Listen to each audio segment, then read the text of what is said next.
Halo anak-anak, selamat pagi, selamat hari Tuhan. Kita ketemu lagi di kebaktian online Sunday School GPBSI. Apa kabar kalian? Ibu guru harap kalian sehat-sehat semua ya. Sekarang udah pada siap buat beribadah? Pasti udah ya. Duduk manis semuanya, lipat tangannya, kita mau berdoa. Oke? Bapa di surga, kami mengucap syukur karena Engkau telah menjaga dan menyertai kami sepanjang minggu yang lalu, sehingga hari ini di hari Sabat-Mu kami masih bisa beribadah walaupun di rumah kami masing-masing. Allah Bapa, kami mau memulaikan ibadah hari ini dengan puji-pujian. Kiranya puji-pujian kami menyenangkan hati-Mu. Dan Bapa, kiranya lewat pujian ini hati kami bisa dipersiapkan untuk menerima firman-Mu. Bapa di surga, sertai ibadah hari ini dari awal, pertengahan sampai akhirnya. Kiranya bisa berjalan dengan penuh kasih karunia-Mu. Dalam nama Tuhan Yesus kami berdoa dan bersyukur. Amin. Nah, sekarang kita mau nyanyi lagu pujian. Yang pertama, masih ingat gak lagunya gini? 5 roti dan 2 ikan. Nah, ada yang tahu lagunya? Nah, lagu berikutnya, Sukot etam tentangan Migdol. Nah, masih ingat? Oke, kita nyanyi sama-sama ya. Ayo.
Tentangan Migdol, Mara Elim Laut Teberau, Padang Gurun Sindok Alus Rafidim, Padang Gurun Sinai Kibrot Ta'awa Haserot, Ritma Rimon Peros Libna Risa, Kehelata Hasyafer, Harada Makelot Tahatara, Nitka Hasmona Moserot.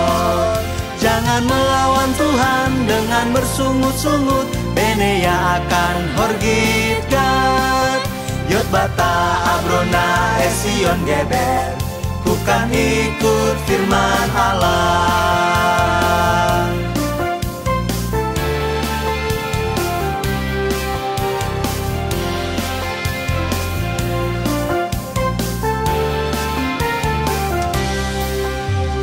Kades gunung Hor Salmona Funon, Obot reruntuhan Abarim, di Bongat Almon di Blataim, Gunung Abarim dataran Moab Gilgal. Inilah semua nama perkemahan, 40 tahun perjalanan padang gurun. Mari kita semua taat firman Tuhan dan masuk surga dengan diubah.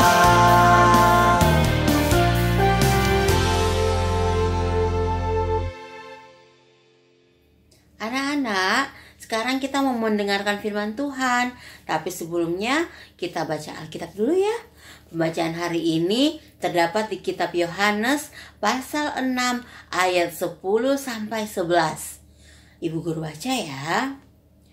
Kata Yesus, "Suruhlah orang-orang itu duduk." Adapun di tempat itu banyak rumput. Maka duduklah orang-orang itu. Kira-kira 5.000 laki-laki banyaknya. Lalu Yesus mengambil roti itu, mengucap syukur dan membagi-bagikannya kepada mereka yang duduk di situ. Demikian juga dibuatnya dengan ikan-ikan itu sebanyak yang mereka kehendaki. Amin. Nah, kita mau berdoa dulu buat firman Tuhan. Kita lipat tangannya dan tutup matanya. Allah Bapa, sebentar lagi kami mau mendengarkan firman-Mu. Kiranya kirimkan Roh Kudus-Mu kepada kami masing-masing yang beribadah hari ini. Agar kami Bapa bisa mengerti atas setiap firman yang disampaikan. Dan firman itu Bapa kiranya bisa bertumbuh, berbuah hal-hal yang menyenangkan hati-Mu saja. Allah Bapa, berkati juga buat Bu Guru Fitrin yang akan menyampaikan firman-Mu. Kiranya dia bisa menyampaikan sesuai dengan kehendak-Mu saja. Allah Bapa, berkati juga teman-teman kami Bapa yang hari ini mungkin lagi sakit. Kiranya Allah Bapa sembuhkan mereka. Bapa di surga, semuanya kami serahkan ke dalam tangan-Mu. Dalam nama Yesus kami berdoa dan mengucap syukur. Amin. Shalom anak-anak, hari ini kita masih belajar tentang firman Tuhan yang bertemakan syukur. Pagi ini anak-anak sudah bersyukur? Pasti sudah ya. Ketika bangun tidur, jangan lupa berdoa dan mengucap syukur. Nah, judul firman hari ini tentang Yesus memberi makan 5.000 orang. Tadi Ibu Guru John sudah membacakan ayat pembukaannya ya.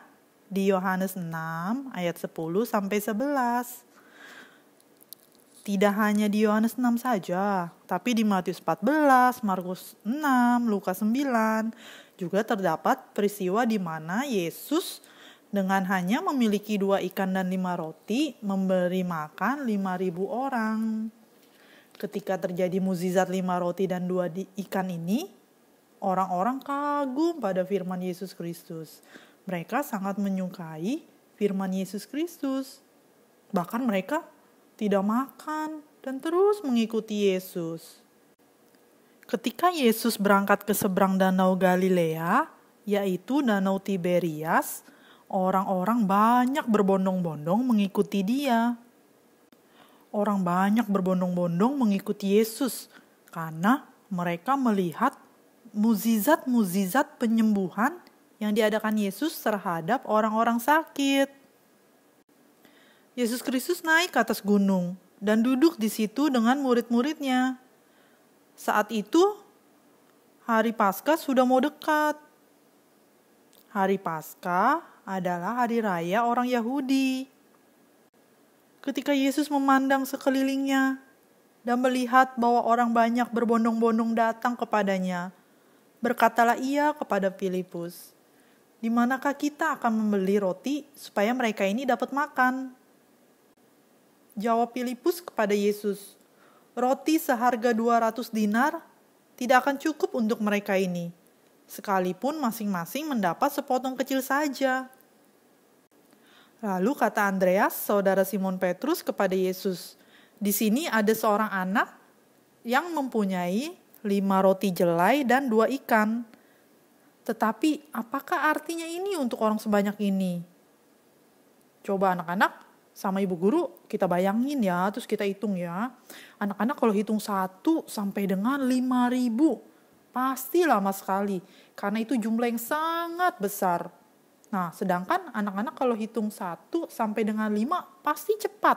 Karena itu jumlah yang kecil, iya kan? 2 ekor ikan ini bukan seperti ikan yang kita suka makan anak-anak, yang gemuk, enak, lembut. Bukan. Ikan ini adalah ikan asin yang kering, yang bentuknya tidak bagus. Dan 5 roti ini juga bukan roti yang biasa kita makan, yang lembut, yang enak, yang manis, yang gurih, tapi ini adalah roti yang keras, kering, dan kualitasnya rendah.